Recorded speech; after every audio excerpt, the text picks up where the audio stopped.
mode. Well, hello and good morning, everyone. Good morning here from Finland, where it is 7 and 5 a.m. GMT. And some of you hardy souls in the United States, in the Eastern or Central time zone, if you're with us, it's late, I realize.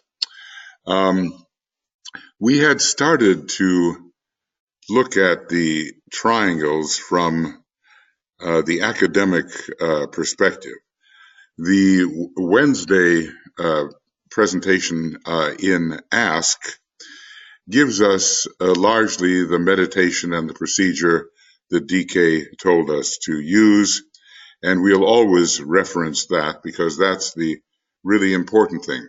But this triangle's structure is underlying so much of our planetary process, solar systemic process, the process of the sacred planets, and really it is a universal process. I have here the little bit of a map which shows us how ubiquitous, how much the triangle is found everywhere. Our monad is, after all, a triangle with will, wisdom, and activity, and at the very center of that is the essence of being.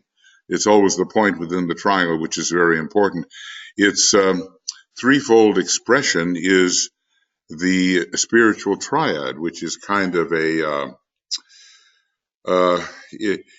is like the personality of the monad. And then comes, in a way, the threefold, what can I call it? Threefold, fourfold, fivefold soul body. Because a triangle exists between the mental unit, the astral permanent atom, and the physical permanent atom, and they are found really, DK tells us, spatially at the base of the egoic lotus. So there is a triangle, not entirely of permanent atoms, but of two permanent atoms and one mental unit.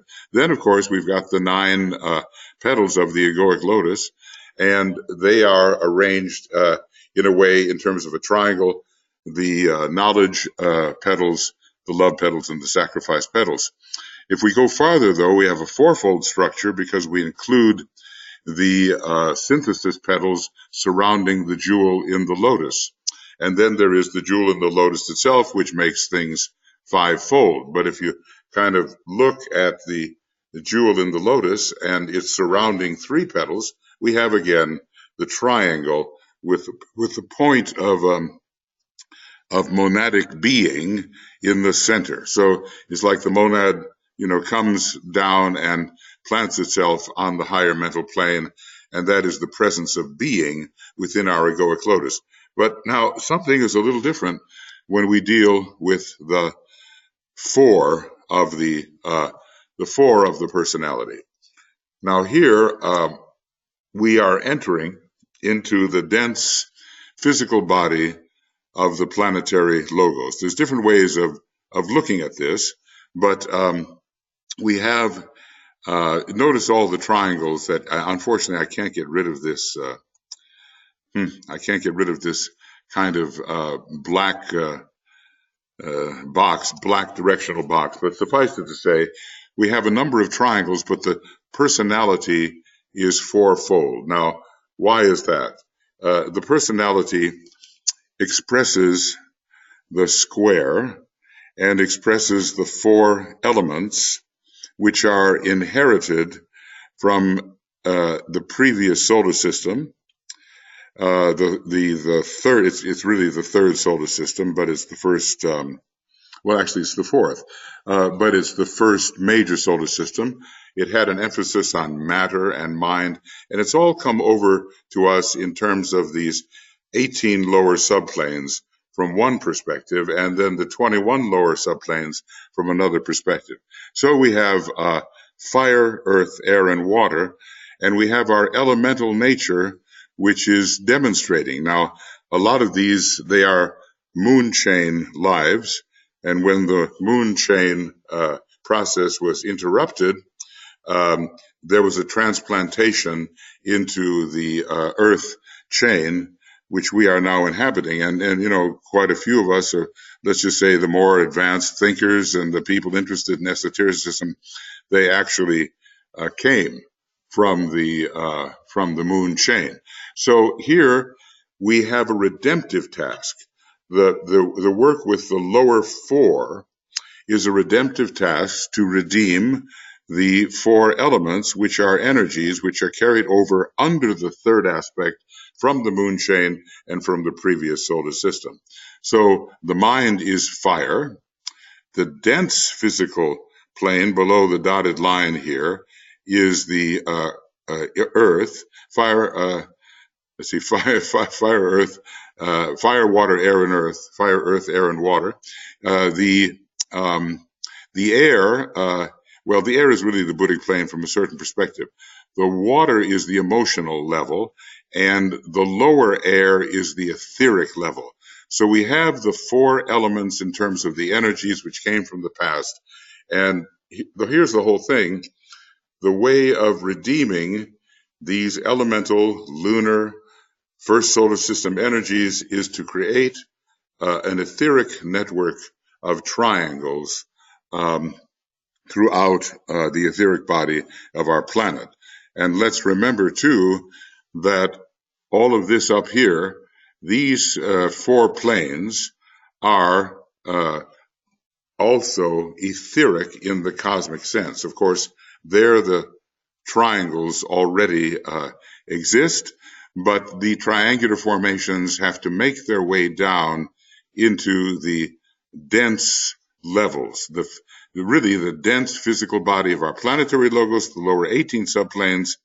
And if we want to think of a transition, there's a little ambiguity about these higher three subplanes on the mental plane. It's part of the dense physical body of the solar logos, the lower 21 subplanes. All this has to be redeemed.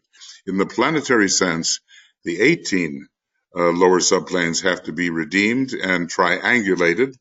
And in the solar sense, there's a redemption required also of the structures on the higher three subplanes. So when we get together, and we think of each other in triangular form and our relationship to each other and our relationship to the network, what we're really doing, since there are triangles at all different levels, and we're going to study about that, we're coming together as soul-infused personalities, relating to each other in such a way, not just as personalities, but having the soul flow through us and transmitting to each other and ultimately to the great network. We are transmitting first the light, the spiritual light, the light that we can generate, the light of the soul as it works through our personality. Then we're transmitting love, which works out as goodwill or love in action. And it's also a reflection of spiritual will, something from the first aspect. And eventually, in our triangles together, we will also be transmitting the will to good. Maybe the time for the coming of those triangles has not yet occurred, but that's what we are transmitting to each other and welding us solidly into triangulated groups, which can actually bring in the energy of the soul. Now, interestingly enough, the souls are called triangles. And I'm not just talking about the egoic lotus here. I'm talking about the true soul, or the true ego with a capital E, which is the spiritual triad. Because, once the causal body is vanquished or incinerated, however it goes, there's different ways of destroying causal bodies, then the soul nature, the consciousness nature, focuses primarily in the spiritual triad, which we call the soul. So what we want to do is bring in eventually not only our soul energy on the higher mental plane, we want to bring in the spiritual triadal energy, which is going to focus through the etheric body of our planet and make of it eventually a sacred planet. So that's what we're doing, and on the way to becoming a sacred planet, we have to have sacred kingdoms. We have to have sacred elemental lives. In other words, look, we have to have a sacred humanity. And humanity is the macrocosm of the animal, vegetable, and mineral kingdom. And so the sacredness of humanity, and we can make it ever more sacred through triangulation, bringing in the higher triangular energies, will translate to the lower kingdoms, and they will come into line with the planetary purpose. So, this is what the Tibetan said. This work must go on. He said, this work must go on. And he said it was close to his heart. And I've always felt about DK, just like the Buddha, that there's a third-ray monad there somewhere. With the Buddha, it was the third-ray monad. That is confirmed in cosmic fire. But there are two monadic rays. Anyway, one of them was the third ray. And with Master DK, I felt too, he's very connected with that number 3. And all of this is supervised. It's not shown here, but all of this is supervised on the highest of all planes, the Logoic plane, where we can find the council at Shambhala, with the Lord of the world being at the peak of the structure, and the 3 Buddhas of activity very closely surrounding him. So again, it's the one within the center of the triangle. And the 3 Buddhas of activity, they use these triangles as their emergency network, you might say. Humanity is transmitting a lot of energies which at the moment don't help the divine plan. But if we make significant structural changes in the etheric body of the planet, and especially in the etheric body of humanity, then the Buddhas of activity in times of emergency, we've heard this many times, can transmit their energy through the great network of triangles and inwardly correct certain dangerous tendencies which struggling humanity is likely to precipitate. We know the world has been destroyed more than once, and humanity mostly destroyed more than once in Lemurian times, in Atlantean times, and we know that we're told that the attempt will be made to destroy the Aryan race by fire. Well, the Agni Yoga people think that World War II was pretty much Armageddon, and that the fire of World War II was the attempt to destroy the race. And okay, it didn't work, but we're not out of the woods yet. And there are still those intentions of sabotaging the divine plan. So when we work with triangles, we are bringing right into our everyday lives, right into our personalities, those redemptive energies. And that's what it's all about. And that's why, every one of us should have at least a triangle to work with, and probably, more than one if it's possible for us. And eventually, there will be triangles between groups. Even now there are, and the great network will expand. The word has it that if there were 100,000 active living triangles, we could turn all of this process around and really conform to the divine plan. So we have a lot of work to do, and it's being done in various places by various people. It's all very good, and we're adding our little bit here as well. So that's, by way of the introduction, which I gave 3 months ago, I'm told. It was November 15th that the first in this series of programs was given, but now there are about 7 that lie ahead, and you can use the same link for each one.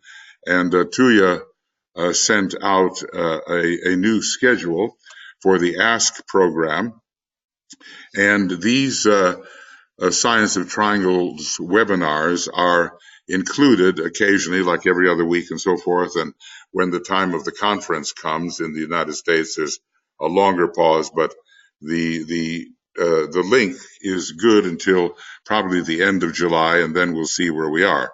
With what the Tibetan is given, we're certainly, it's going to take a long time. He's given 100 pages on the various types of triangles that exist on various levels and between levels, and this is found in Esoteric Astrology. It's a portion of the book which is not easy to understand, so we'll try to understand it together. And a number of people have gathered compilations of the scattered material concerning triangles throughout the book, and we can refer to that as well.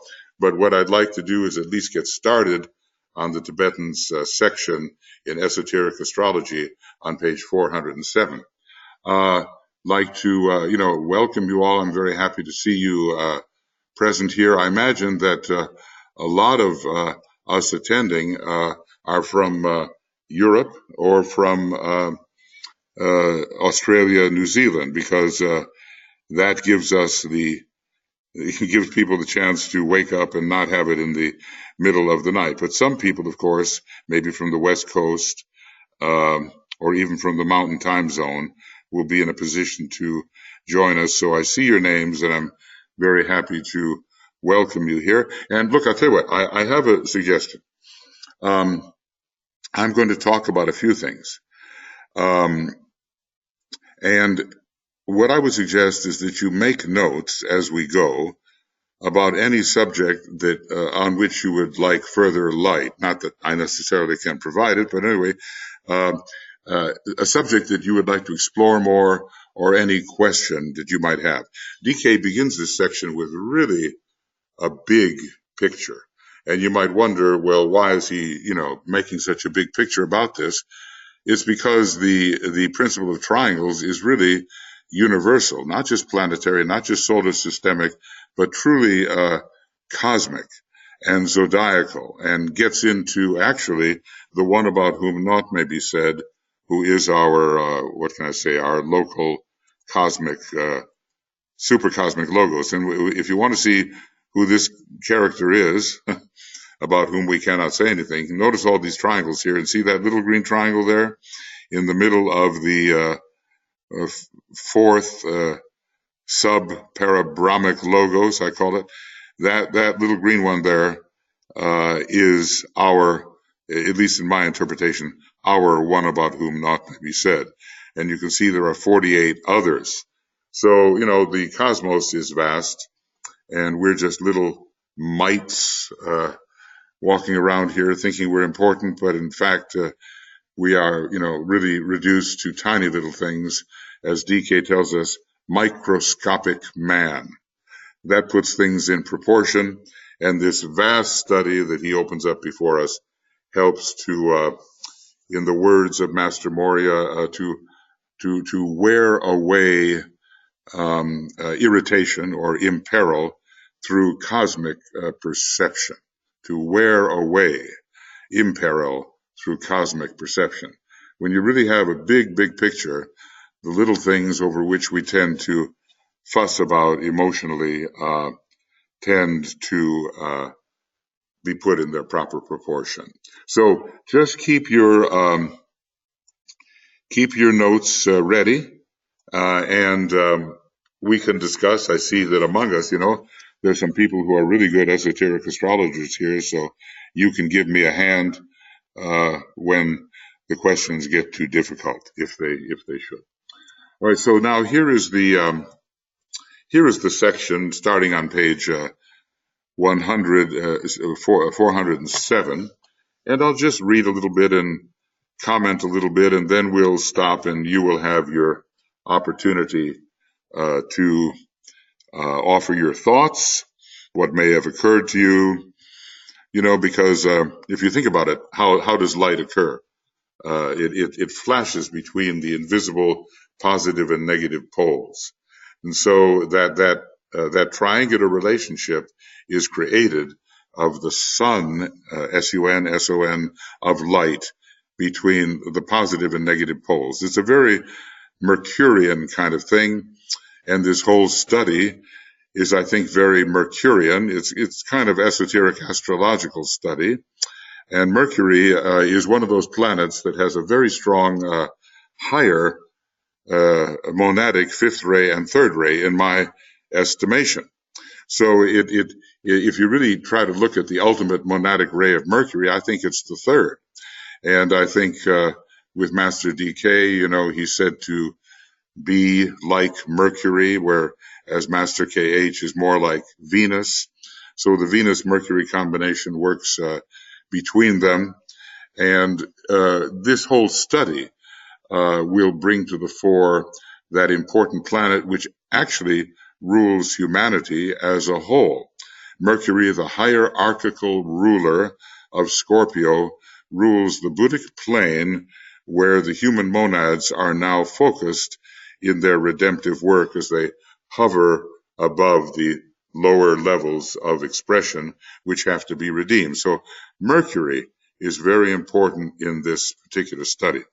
So he's carrying on here a little bit in terms of the Esoteric Astrology book, and I realize, of course, that not all of us are esoteric astrologers, but even Alice Bailey was not an esoteric astrologer, but she didn't do so much the personal astrology, right?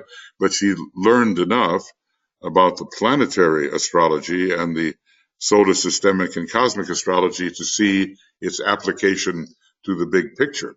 And we all meditate at the time of the full moon. It's in a larger sense and not strictly personal issues are involved. So we can subject ourselves to the widening of our perspective by studying this portion of the book, and then I'll bring in other things as we go along. We have been working, says the Tibetan, for some time now upon the third part of our study, the zodiac and the rays. This entire section deals with the nature of esoteric astrology, and under our introductory remarks, we considered very briefly the significance of esotericism as a whole when applied to modern astrology. It's still not really assimilated, the esoteric approach to astrology, but a few of the astrological organizations are allowing it in and allowing that perspective to be presented. We considered the three crosses, where these are crosses of consciousness, and we're either on the mutable cross, the fixed cross of the soul, or the cardinal cross of the spirit. So, we're all crucified on some cross or other, and as good disciples, we should be happy that we're crucified on the fixed cross and experiencing. What are the great incentives that are offered here? A blinding light, fiery pain, bitter woe. Well, that sounds good, doesn't it? And yet liberation. So it goes from Taurus to Leo to Scorpio and finally to Aquarius, where we achieve liberation. So we referred to the crosses very briefly, he says, and the relation of the signs to the centers. If you really want to see what that's all about, go to page 517 in this book, and you'll see how each one of your chakras is ruled by a particular planet, or maybe by more than one, depending upon what stage of evolution you find yourselves at. We gave most of our time, however, to the analysis of the meaning of the interrelation of the 12 signs of the zodiac to each other. Now note this. This is the basis of a number of triangles that are created. The 12 signs to each other, to the planets, and to the earth. So there are triangles that are taking place all on the same level. It might be zodiacal. It might be planetary. It might have to do with intraplanetary triangles. And there are those that span the different levels. So a zodiacal triangle, a zodiacal point, a planetary point, and an intraplanetary point, let us say. Now, we begin to take up the third and most important part of this astrological study. Wow, as students of astrology, we normally might not think that, but here is that which underlies the entire process that we're dealing with. The third and most important part of the astrological study, the science of triangles. Okay, so, whether you're willing or unwilling, we're going to go into some of this esoteric astrology. So the study will fall into three parts, as I earlier indicated. Triangles of energy. which are constellations. Well, let's just say we're all very familiar with the triangle of the Great Bear, Sirius, and the Pleiades. Those are called the three great constellations, but from another perspective, Sirius is a blind for something even more potent, and only at one point does DK mention it. It's the Great Bear, the Little Bear for Sirius, and then the Pleiades. They have the rays 1, 2, and 3, and so they're triangles on the same level, more or less. Triangles of force, which are the planetary triplicities. Now, I could give you an example of what that would be like. Let's say there is a triangle where we're dealing with Mercury, Venus, and the Earth. That's an important planetary triangle. Here's another planetary triangle. We're dealing with the Earth, Mars, and Venus. It's a little bit lower in its significance, but those are the way the planets triangulate. The three synthesizing planets, there's a triangle there, obviously, of Uranus, first ray, Neptune, second ray, and Saturn, third ray. Those are the eldest, in a way, of the planets, but not necessarily yet the most unfolded in our particular solar system. And then the triangles and the centers of force. Well, in the planetary, we have a major planetary triangle that we always have to consider, and that would be humanity, hierarchy, and Shambhala, third ray, second ray, and first ray, Shambhala. And right within our own etheric body and within our astral body and partially within our lower mental body, we have other triangles. And, you know, you're familiar with the major triangle, the head center, the heart center, and the throat center. And there are many, many, many more, and they all have their significance, and they all have to contribute or to the circulation of energy, which makes the etheric body complete. So these are all on the same level, and DK will be touching on these. Now, there are just so many that it's hard to understand the significance of all of them, and even when we think we understand the significance, we're just scratching the surface here. But at least the whole process of evolution is carried on by the transmission of energy from one point of a triangle to another. Even the way our egoic lotus unfolds, or our centers unfold, depend upon our monadic ray, and whether the third aspect of divinity comes first and then the second and then the first, or whether stimulation of the third aspect and the second aspect come together, and so forth. It's all part of this, what I can call this law of mutation. Law of mutation. Maybe I'll just kind of put it down here. Note the law of mutation of constant, intelligent, evolutionary change. And we're all in this, and it's so very complex that it's hard to say where we really stand. But this is what keeps everything rotating, revolving, relating, and in a bewildering, to us, kaleidoscopic fashion, but all under a tremendous law from great and higher sources.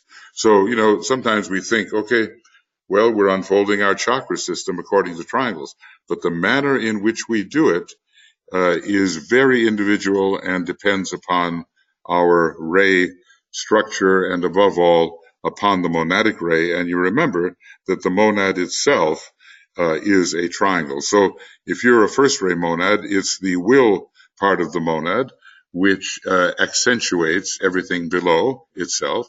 And will, wisdom, if you're a second ray monad, the wisdom aspect comes in, and activity for the third ray monad, and the stimulation of how you unfold in a triangular fashion is all hanging from that point, that triple point, which we call the monad.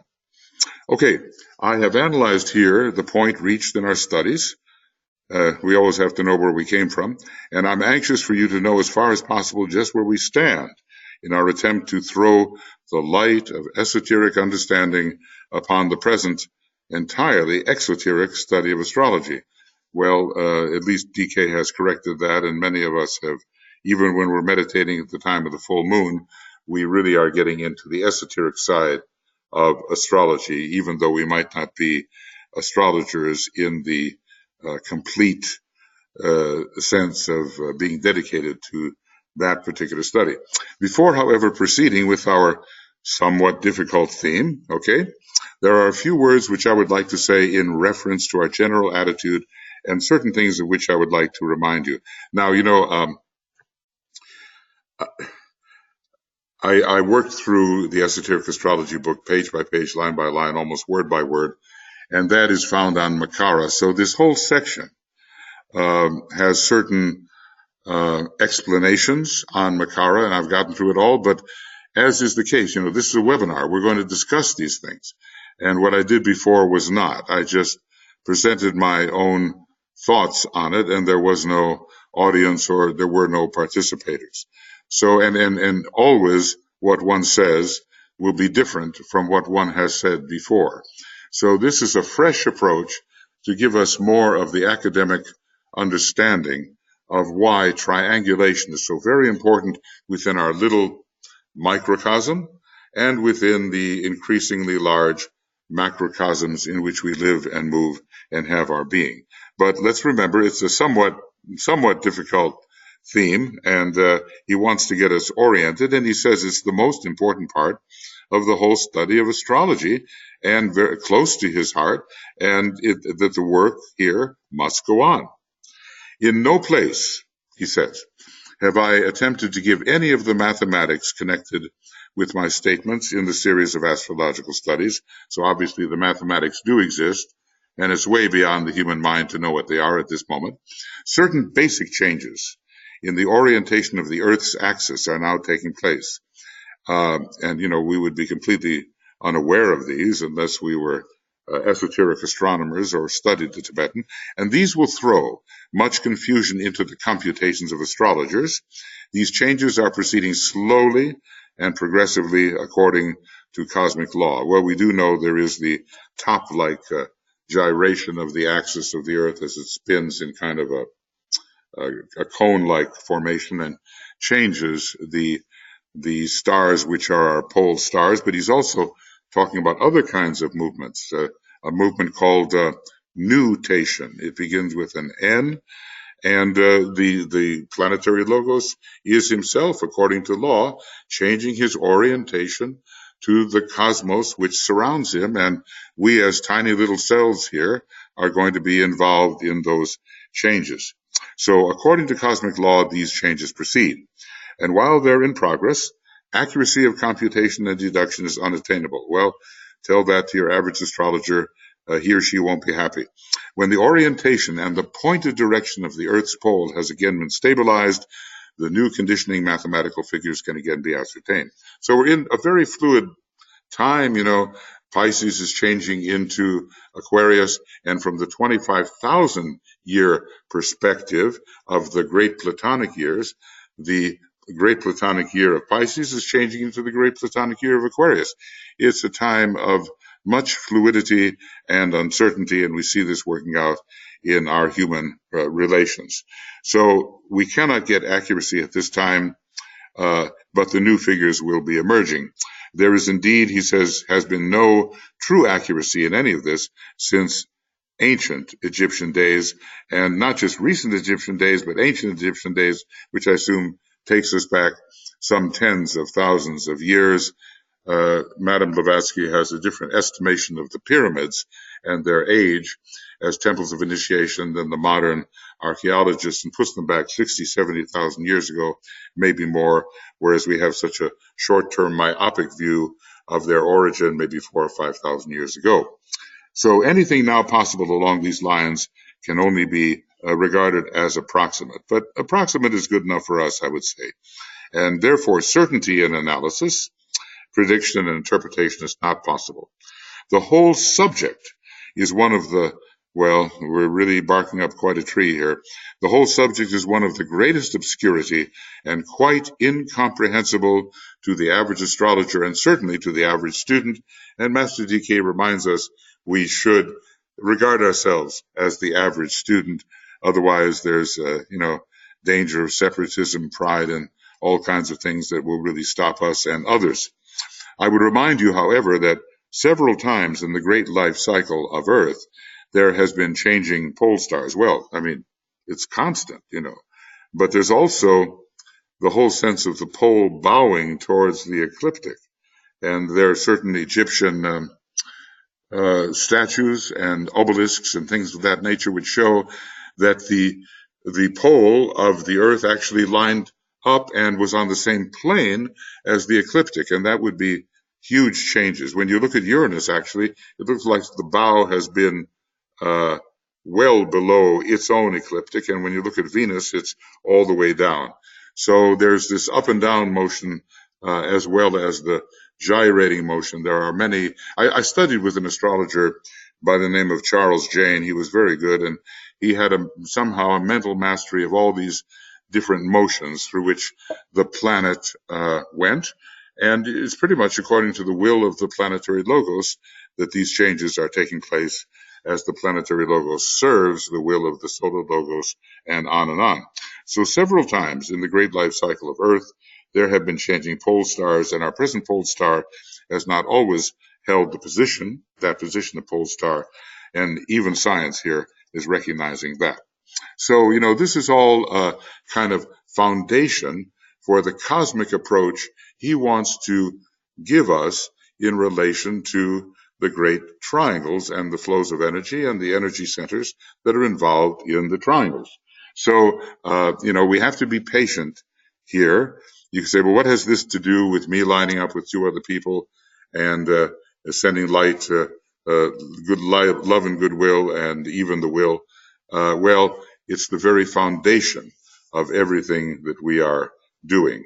We want to facilitate sacredness in ourselves, in our groups, in our nations, in humanity, in all the kingdoms of nature, and finally in the planet itself. Triangles, the work of triangles, is the facilitation of sacredness. But the sacredness comes from great sources which are already triangulated according to the three aspects of divinity. So we have to learn how to receive them, and even the Antikarana is a triangle, which seems a little strange. Let me show you this. If you look at, let's see, can I get there?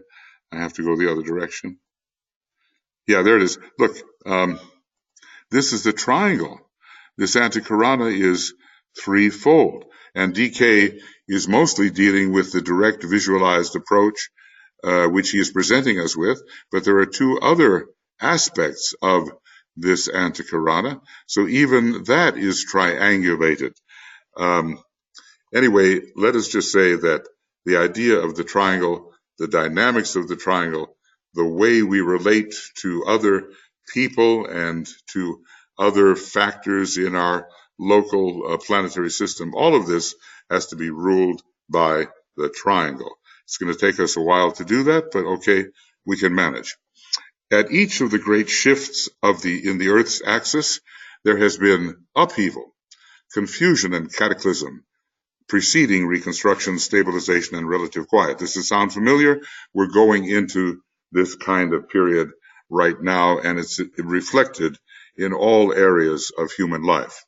Of these macrocosmic events, there are similar microcosmic correspondences in the lives of both humanity and the individual man. So, if you're going to take the first initiation, and Vulcan and Pluto, both powerful first-rate planets, are going to be prominent in your life, there's going to be upheaval and confusion and destruction. So all the initiations that we apply for are preceded by periods of destruction, so we can have a new formulation of energies which characterize the initiation. And so he goes on to say, hence, the present world crisis, though precipitated by human error and sinfulness, by past karma and emerging idealism, which works against all those old pulls, responsive to the development of the intellect and, let's see, where am I here? If I can get down here. The intellect and the appearance of the intuition is basically the result of much greater and vaster combinations of force currents and in macrocosmic relations. Frankly, everybody, we're going to have to learn to work as esotericists with energy.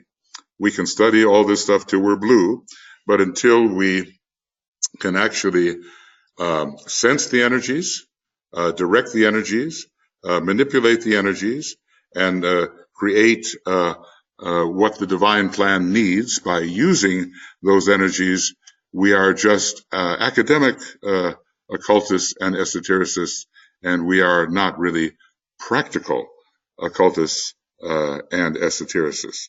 So, but first, of course, you have to know what's there, and that's what we're doing here, and then comes the opportunity to actually send and direct and usefully employ the energies we now recognize as real.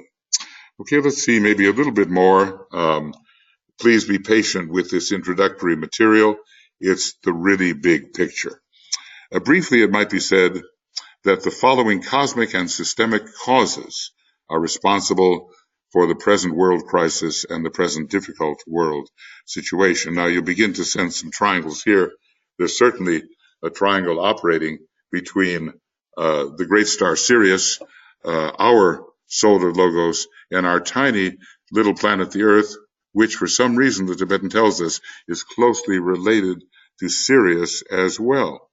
So there's, a triangle between different levels of expression, vastly different levels of expression. So why is this world crisis in which we are all immersed and in which we may be even more immersed than we want to be in the coming years, why is it occurring?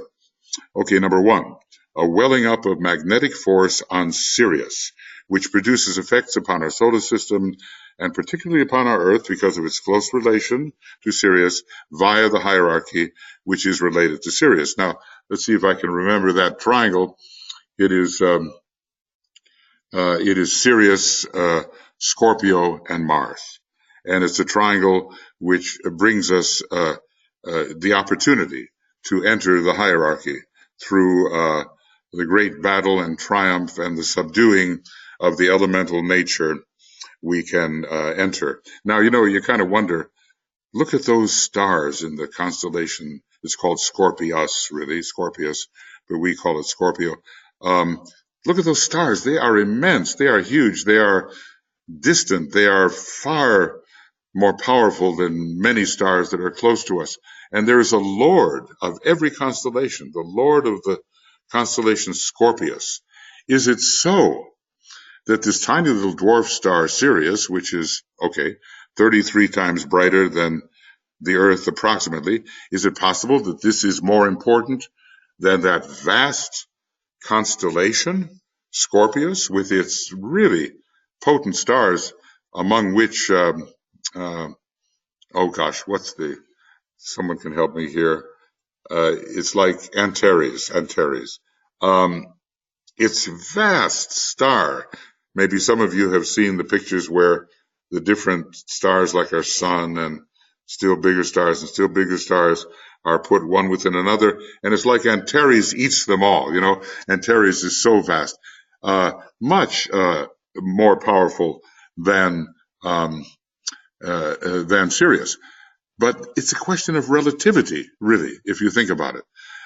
It's not that Sirius is more powerful in this kind of triangle. Let us call it the triangle of Sirius, Scorpio, and Mars. It's not that it's really more powerful.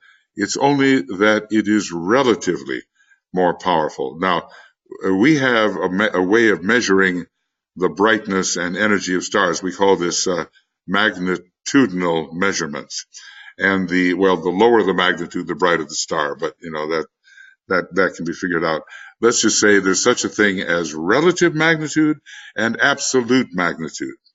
Now, the absolute magnitude of a constellation like Scorpius is immense, but relatively, it is not as powerfully impacting the Earth as Sirius, a much lesser star in terms of the absolute magnitude, is. Sirius is a lesser star, absolutely, but in terms of relativity, it's the brightest star in our local cosmos system. So it's more important to us. Well, it's just the same way you have your mother and your father, and they're really important to you, and maybe there's a leader of the country who is absolutely more important or more powerful than they are, but that leader stands far away from you, so his or her impact upon you is less than that of your parent. So this is about relative and absolute, and you will find that in some of these triangles that we're going to study, you kind of wonder, how is it that a source which is absolutely less powerful is put in the primary condition? Well, position, rather. So here we have Sirius in the primary position, then Scorpio, and then Mars. Okay, so a welling up of this magnetic force, and via initiation, it's drawing all human beings and many types of monads towards itself. If I be lifted up, will draw all men unto me.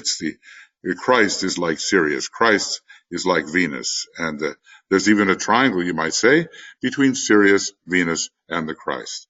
We have all of these interwoven triangles of different levels, different vibratory levels, and we have the other triangles all on the same level. Okay, what else is causing the present world crisis in which we are deeply immersed? A shift in the Earth's polarity due to the pull of a great cosmic center. And which one is that? This powerfully affects the Earth's orientation and is responsible for the present earthquakes. Next 1,000 years, many, many earthquakes. Some people have talked about the California islands. You kind of wonder what it would take in terms of cataclysms to produce that, and for the volcanic eruptions and the many earthquakes during the past 150 years, and that's a 6-ray cycle. When you see that 150 or 15 or 1500, you can associate that with the 6th ray. So there is a great source. What is it? What constellation is it, or is it a star? I can't say with certainty. That is affecting the Earth's polarity and orientation. He does talk about Betelgeuse, a very powerful red giant in Orion, and how it is related to the Earth. But I wouldn't want to speculate on what this cosmic source is. It could be even a hidden or etheric constellation. So these are producing the upheaval, the turmoil. What else for the turmoil in which we find ourselves? The great sweep of the sun around the greater zodiac, a period of 250,000 years, or a complete round. Notice the generic nature of those terms like round. It can mean a smaller cycle here on Earth, or a great round of the 7 solar systems, of which ours is one. It's a monadic cycle, a complete round. Came to an end, amazing, when the sun entered Pisces over 2,000 years ago in the smaller sense. So, we might call this 250,000 year thing a super Platonic year. There's some calculations there, but they're not important right now. Let's just say that I'll read what he has to say. The process of passing out of or entering into a particular sign and cyclic influence covers a period of 5,000 years, where this greater round or cycle is concerned. And because of the overlap in what would normally be a 300,000 year cycle, you come down to 250,000. This period of 5,000 years covers the complete cycle of transition until complete freedom to function under the inspiration of the new sign is completed.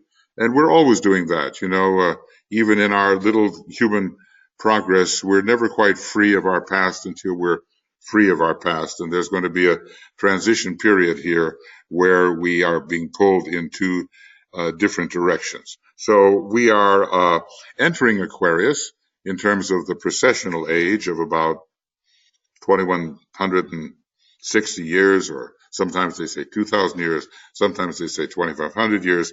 It's right around in there, around the 2,000 number, and we're not free of Pisces yet, but by the end of this 21st century, we will be more and more in the clear, and the new age really begins, says the Tibetan in a letter to Roberto Assagioli. The vernal equinox will line up with the 30th degree of Aquarius and in the year 2117. So all of these, it's incredible to me that a 250,000 year period came to an end at the same time that the sun was entering Pisces approximately 2,000 years ago. So when you think about the appearance of the Christ, of the Lord Maitreya coming out and trying to help humanity move into the fifth kingdom of nature, it was superbly timed. And this has to be, of course, in the mind of Sanat Kumara and our planetary logos. This science of cycles is incredible. And it is located on the third level of the atmic plane, the atmic plane being a triangular plane. Its symbol is the triangle. It's ruled by Saturn, the third ray, and this great science of cycles is on the third subplane. So it's all a bunch of threes here. Even astrology is a third ray science. So there's a tremendous change of energies. Now, I don't know whether these 250,000 year periods, can we connect them with signs of the zodiac? I'm not sure. I've speculated upon that. It is possible that it is so. All right. And here's another one as well. The passing out of our sun, out of the sign Pisces into the sign Aquarius, I mentioned it, is another of the conditions bringing about the present confusion. Well, we can't deny that we are confused. It's a small precessional age of more exactly 2,160 years. And by the way, if you go into the secret doctrine and you study the yugas, you know, the golden yuga and the threefold yuga and the double yuga and finally the Kali yuga, you will find that they're all based upon the number 432. Well, 2,160, 216, forget the zero, is exactly 1/2 of 432.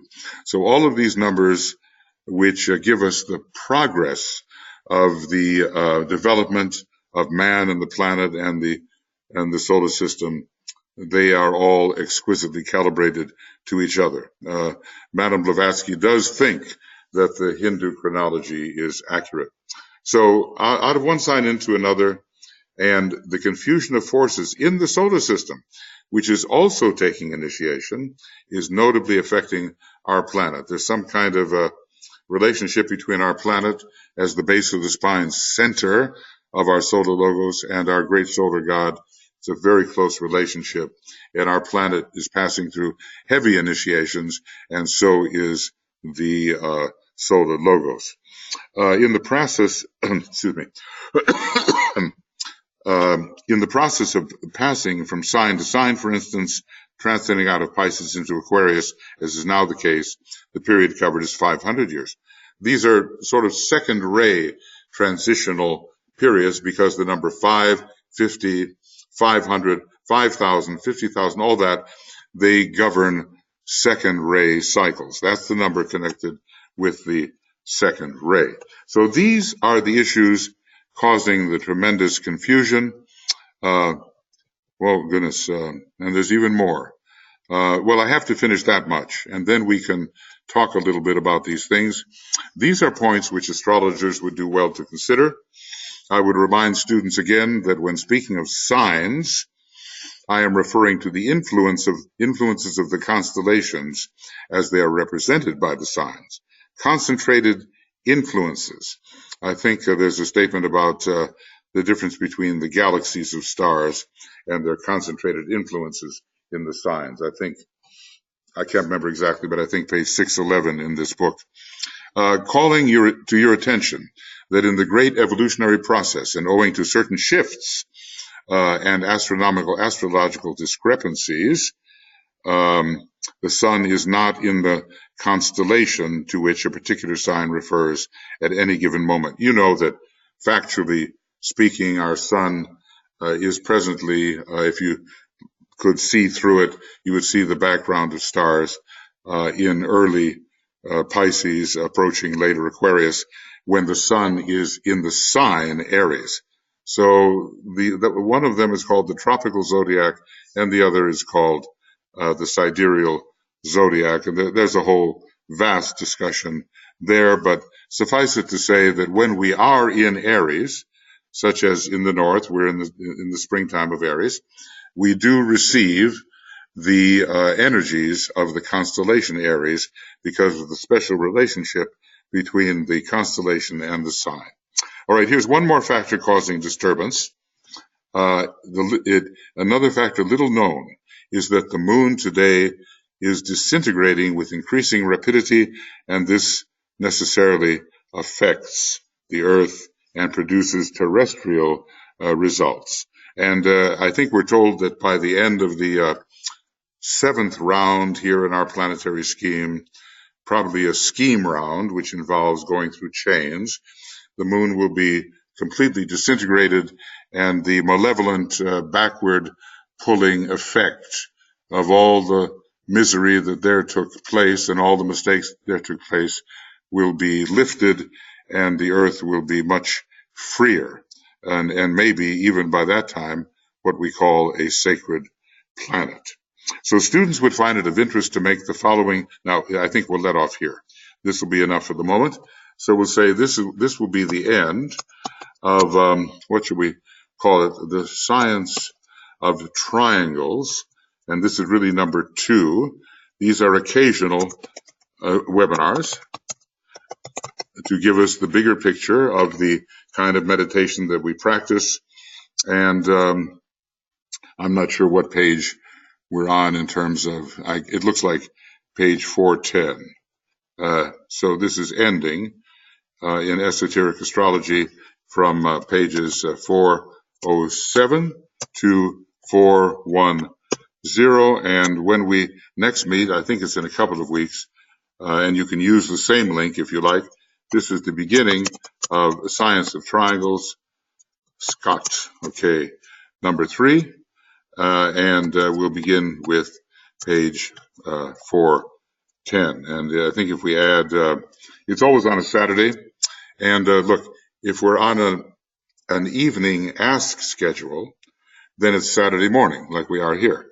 If we're on a morning ask schedule, then it's in the evening on Saturday. It's pretty easy to understand, and I think we sent you Tuija created recently a schedule for all of the Ask presentations. And I'll tell you what, Brett or Joe, if you have the link for that, I would appreciate that you put that in the chat box so that we can, people can pick that up if they have not already received it in the mail, but you should be receiving it in the mail or should have received it.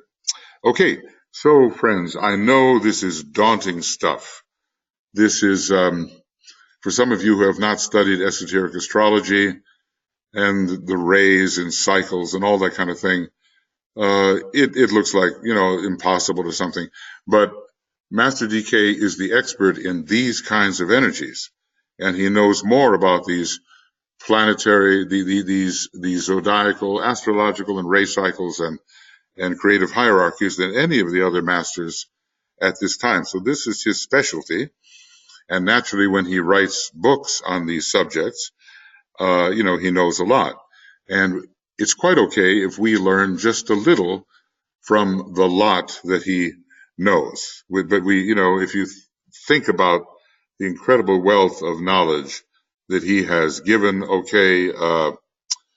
it's beyond belief. And the older I get, the more I appreciate what he has given, and that it's just not fathomable for all of us. But we have to be brave. If we have a question, there are no questions that cannot be asked, and there are no statements that cannot be made, because every question asked, every statement made can prove the basis of some increase of light. So, therefore, let's see, I'll do one thing. Today is, what day is today? 18. So it'll be the 4th of March, I believe, for our next meeting. And Joe or Brett or BL, please correct me if I'm incorrect. 4th of March, 2017. So now, I hope the casualty list has not been too great, and that those who signed up with us have not been driven away by the subject.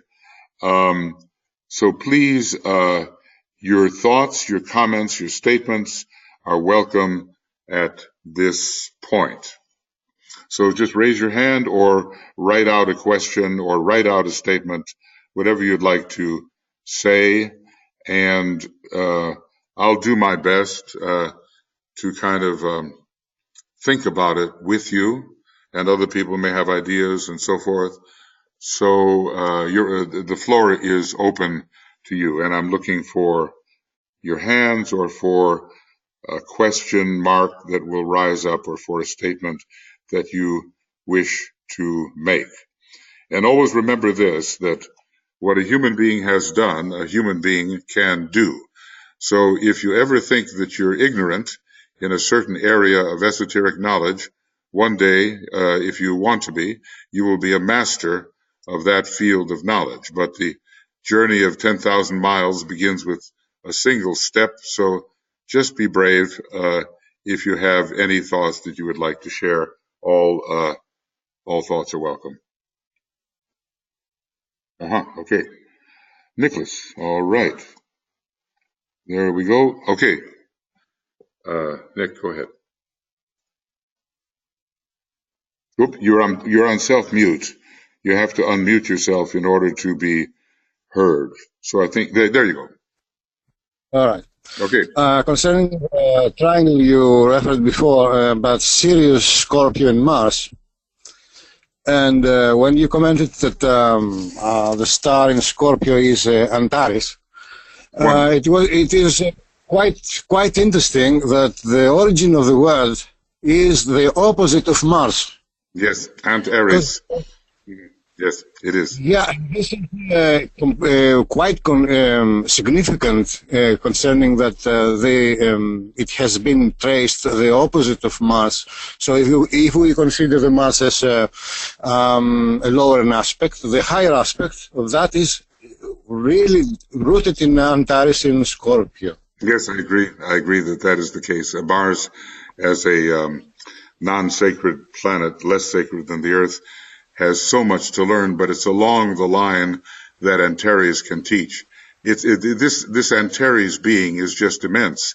But if you think about it, the Lord of the constellation Scorpius is even a more vast being. And there's certain stars, I forget their names now, but they're in the tail of the Scorpion, which are also hugely powerful, but very distant. So yes, there is that relationship between Antares and Mars, the enemy of Mars, as it is sometimes called, or the enemy of lower desire, and maybe great heights of heroism and valor and those kinds of abilities will show up through the Antares influence upon our planet. So thanks for bringing that up. It's very interesting, the connection there. And it's kind of a reddish star too, isn't it?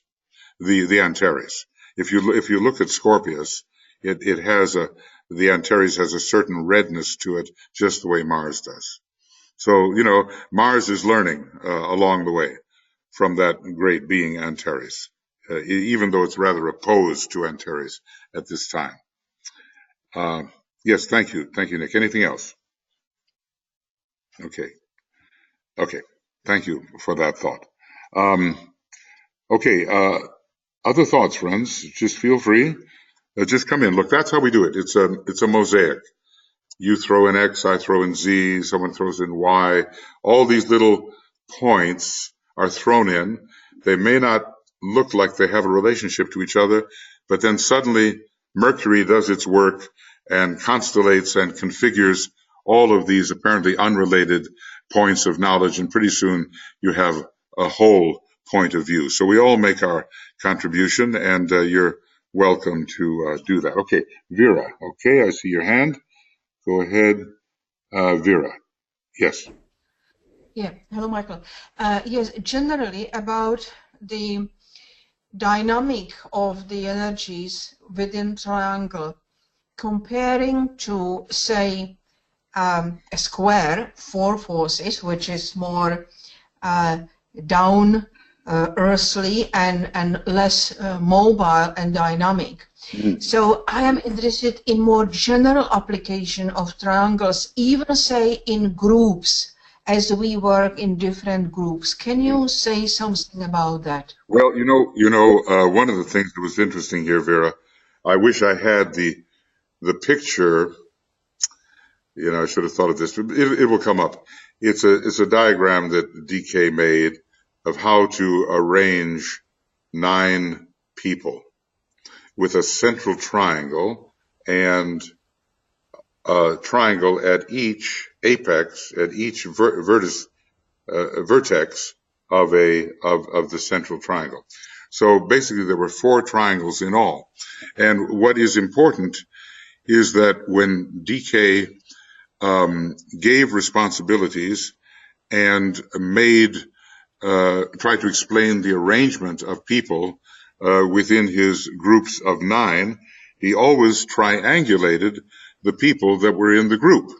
So there was a central group of 3, and then at each vertex, or each point in the triangle, that person in the central 3 related to 2 others.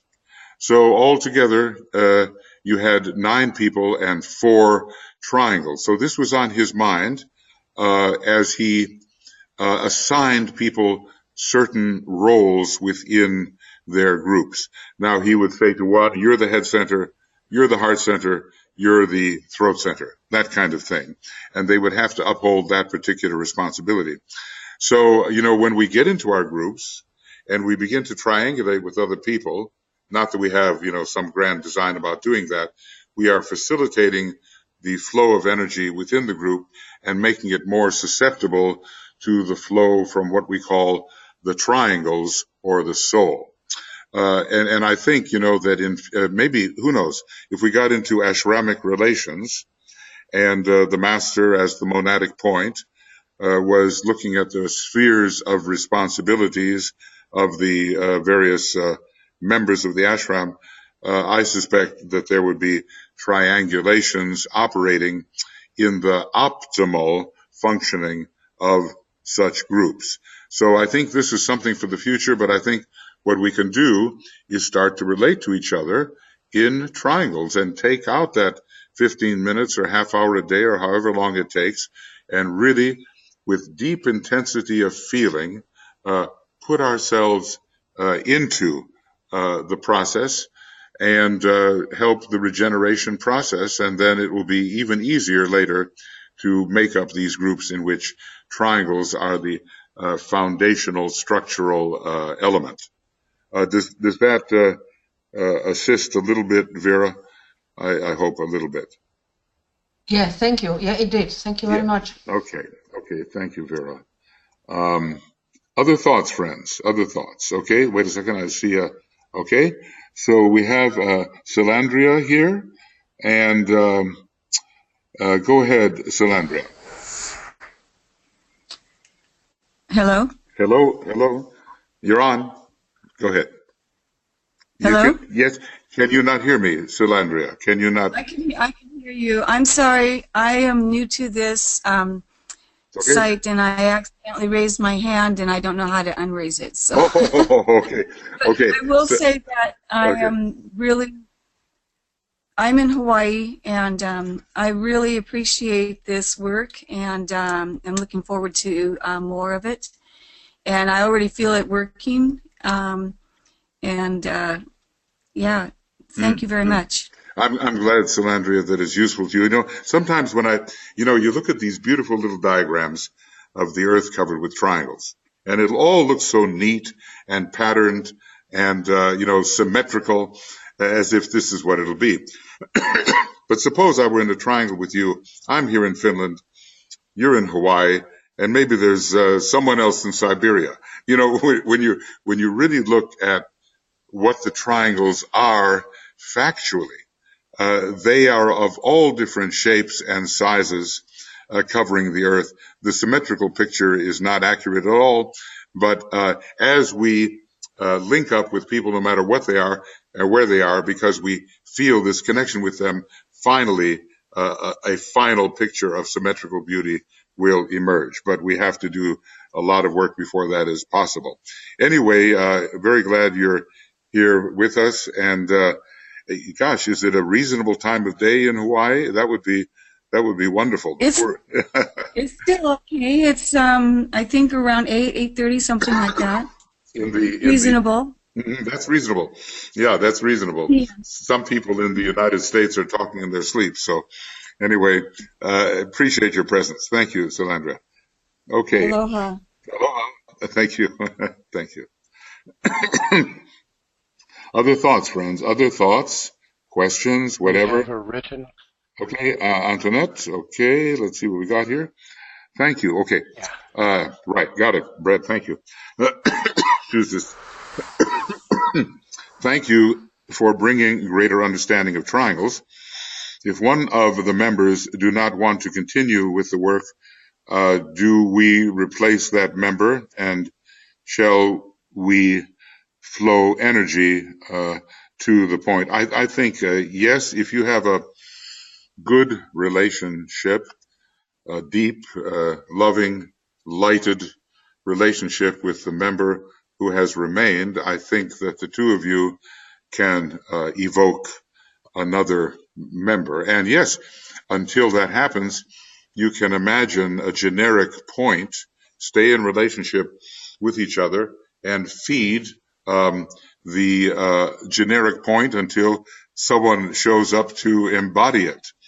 These are the practical details, but DK tells us how important it is to have depth of feeling. He uses those words, depth of feeling, when we do this triangles work. So we have to take the time to really feel that, instead of just kind of like running through, XYZ, like that. You really have to tune in with the people in the heart sense, in the soul sense, in the love sense, until great depth of feeling flows between you. But if you have a good relationship with the remaining person who has stayed, then someone will be evoked. You can invite someone, whatever. Someone will show up accordingly. That's what I would do, or just stimulate the remaining point until that happens. Yes. Okay. Thank you, Antoinette, for that question. These are practical questions. Okay. And they do have to be answered. Look, we really have to get this thing going. Every place all over the world, people who know something about the triangles really feel the pressure to do it, because it is an inner structure of salvation, if I can call it that. There's just so much nonsense going on in the world, and it's all because people think they are one thing when they're really something else, and we're caught in our lower elemental square. We have to now. It's interesting that DK talked about how he once worked with a sage. I bet that was Pythagoras, to tell you the truth, who taught him to esoterically bisect the square. Okay, going back to Euclidean geometry, probably what we're having there is we're drawing a diagonal and we're making two triangles out of one square. I'm sure there are deep implications to it, but we have to, in our daily life, think in terms of triangles, so close to Master DK's heart, and we know we will be doing something to help save humanity from its lower elemental nature over which victory has not yet been achieved. So, we persist, and the practical things have to be answered. The people have to be known. You can also occasionally get on webinars with people, or rather what I call Skype calls, and where you can meditate together for 5-10 minutes, whatever, visualizing your triangle, charging up, stimulating your triangle. There's all kinds of practical ways to make this whole thing a very living process. So that's my response, Antoinette. Thank you for the practical question. Okay, other statements or questions, friends? Anything further that you would like to say? And look, another thing, don't worry about Master DK's books being sometimes quite abstract. The amazing thing about them is that whatever you learn in one book will aspect or touch upon or enlighten or illumine something you learn in another book, until the whole, all the books are interrelated. It doesn't make any difference where you start, and a great sphere of light is the result of your specialized studies here and there. I haven't read this, I haven't read that, okay, but everything is coming together to produce this great sphere of illumination. So whatever he says, it will touch upon something else which has to be illuminated. Okay, I hear a movement. Anything else there, Brett? Do you see anything else? Okay. Not at the moment. Okay, and silence reigned. Okay, so I'll tell you what, let's do. This will be the end of what we do for today, but we'll have a little meditation. Just a little one, okay? Excuse me. Okay, let's see where I am. Where am I? Who am I? What am I? That's the big question. Okay. So, what we will do is all reach out towards each other as if we were on the plane of soul.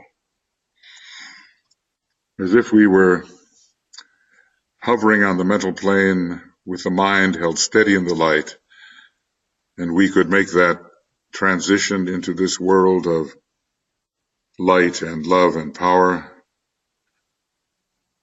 We could be within the causal body, or we could be within the illumined personality. We could go across the bridge, across that dotted line separating the fourth subplane from the third. And we're all related to each other in a relationship of light flowing between all the points of us who are gathered here.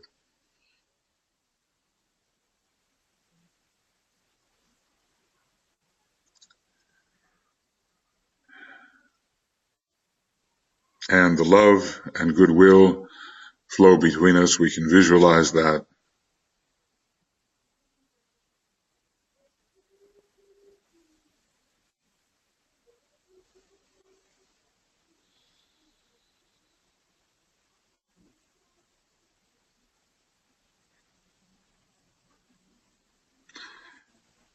And the will to good, well, it will come.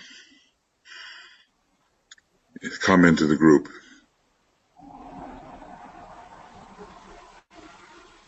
I'm hearing some sound. Brett, is there anybody that has to be canceled there or muted? I'll check. Okay, thank you. So, within this field of light and love and power in which we are related, we think of it as related to this growing triangles network all over the world, in which people are connected in this way, using those three factors, or at least two of them, right now, the light and the love or goodwill, we visualize the network subjectively covering the earth. All kinds of people with depth of feeling, connected in soul energy, as it reflects itself in a soul-infusing personality.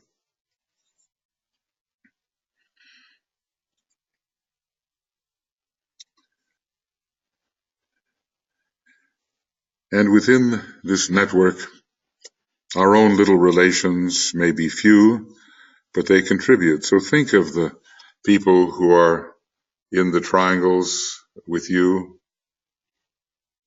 Just send these energies to them right now as you visualize them.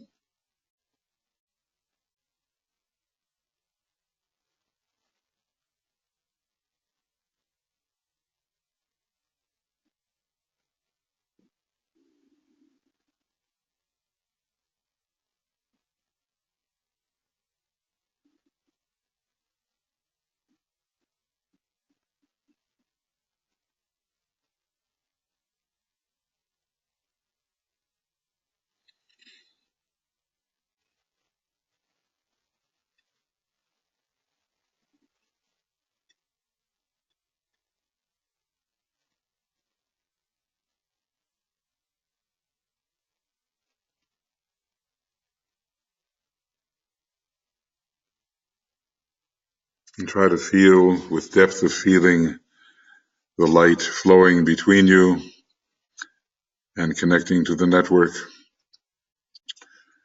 and the love expressed as goodwill, love in action, flowing in your little network and out into the wider network.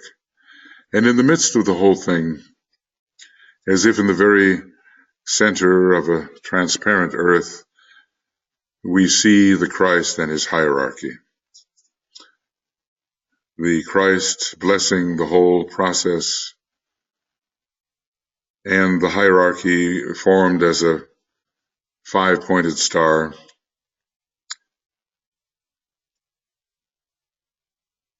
And this energy flows out to such as we are and stimulates the light within us,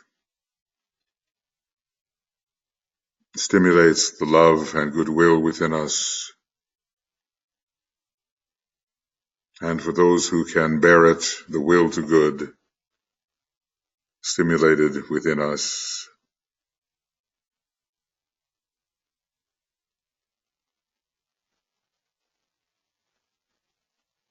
And this is a real process. And we are connected with these sources. And we do make our contribution, and the network is getting stronger and stronger all the time, as it must do, with each one of us undertaking our responsibility in it. And then visualizing the network and our own little network, and with light and love and goodwill and even the will to good flowing through us, we will sound the great invocation in English together.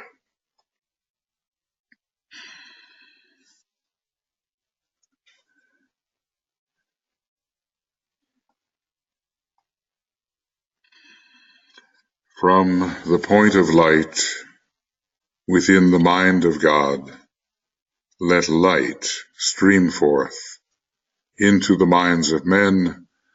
Let light descend on earth.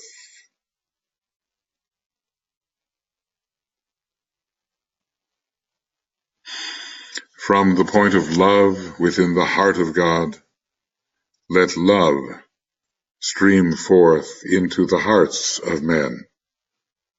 May Christ return to earth.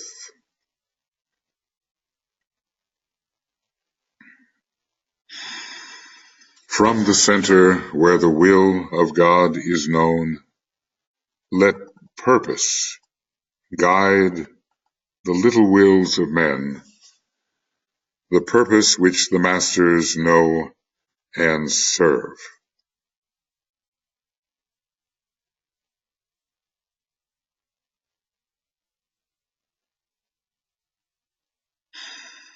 From the center which we call the race of men, let the plan of love and light work out, and may it seal the door where evil dwells.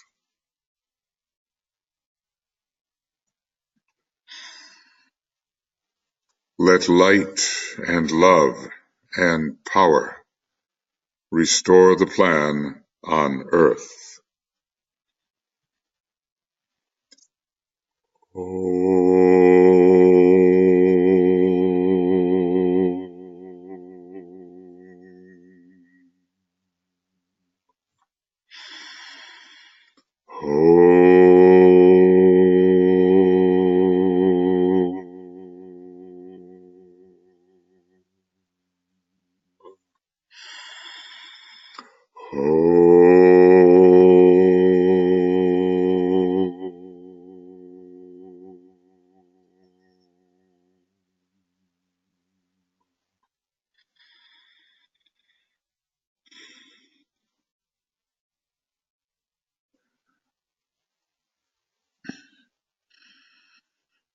Okay, friends, I'm very happy we've had a chance to move forward. We will continue. It's a huge study, and the study should underlie the simplicities and directness of the practical work. Then we have a balanced situation, and we know how important the triangles are in all planetary, solar systemic, and cosmic process. So thank you for showing up. And tonight, at 5 p.m. GMT, we will have some work with invoking the soul of nations. It's certainly needed. And then tomorrow, Sunday, at 5 p.m., attracting money for hierarchical purposes. Tuija and I are working with this Ask program and expanding it so we can keep along with other groups, our meditative presence subjectively empowering better results on the outer or physical plane. So just to say, just to say goodbye to you. Brett, I'll start from the top with this unmuting, and you can work from the bottom there. And I know that